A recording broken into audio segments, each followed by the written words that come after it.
Ari was born on December 30th, 1959. Ari was supposed to be born very close to my birthday, March 7th.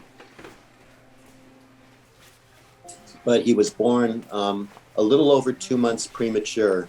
And in fact, at the time, he was the lightest baby ever to survive in New Jersey.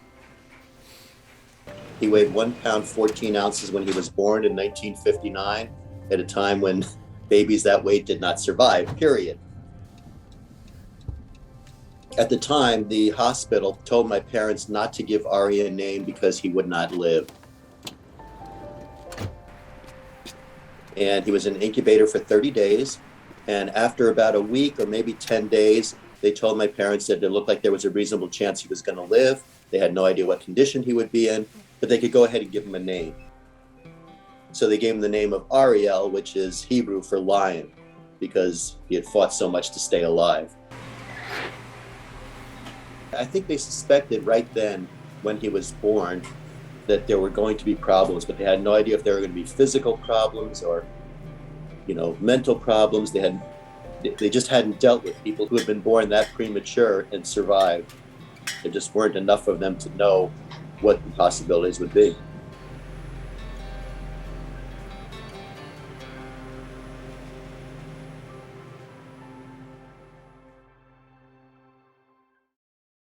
As I remember, he was real well behaved, but it wasn't very long before the issues came up with Ari. And as I remember, they started because he just wasn't showing the kind of communication things that kids start showing at a young age, right? He didn't speak. He'd make sounds occasionally, but things seemed to be going slower than they normally would have.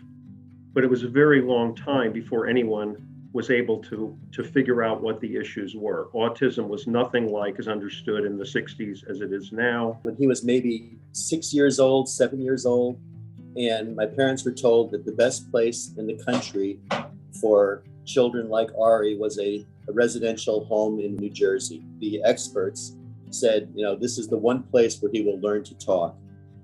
And so after a month, my parents went down to visit, and they saw that Ari had bruises, many bruises on his legs, bruises on his arms. And they basically said, the reason Ari doesn't talk is because he's lazy.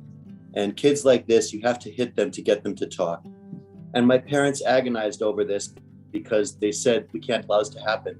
This was a constant challenge for them. And so every once in a while, they're taking Ari to someone who presumably can help. I mean, it was very hard on them. And then Eden came along, and Ari, I guess, started in the day program in Eden. Eden was like paradise after everything our folks had been through and Ari had been through, and went there for 4 years and graduated in 81. And now, the question is, what do they do when the parents start getting significantly older? And you have a 55-year-old severely autistic child. What happens to that child? I'm 50 years old. I am not going to live forever. I have to find a place where my son can work, can be productive, because if we spend all this time and effort in educating them, and then we say, okay, you're 21, that's it, or you're 20, it's a tremendous waste of time and human potential. Dave Holmes called me, and he said, how do we get one of the guys to go to work? We've never had somebody with autism working. And Ari started working for us in March of 81. And his mom would come in the store, as other parents did in those early days, and they'd stand somewhere where their child couldn't see them. And she'd watch him from a distance, with tears coming down and everything, just watching him work. I'm always playing catch up with this. I'm always like, oh yeah, Ari's worked there for 10 years, for 20 years, for 30 years, for 40, and it's like, Ari was like a pioneer. Serving our community for 40 years. Congratulations, Ari.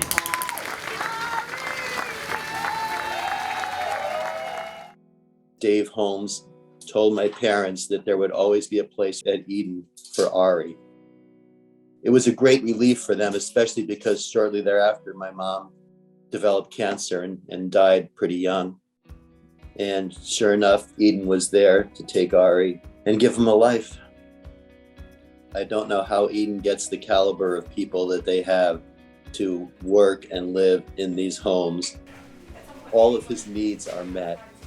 His caregivers that are drawing that balance between being overly caregiving and giving him the space and the, whatever that he needs. And I'm just so grateful to those people who do all those little things that make Ari's life as rich as it is.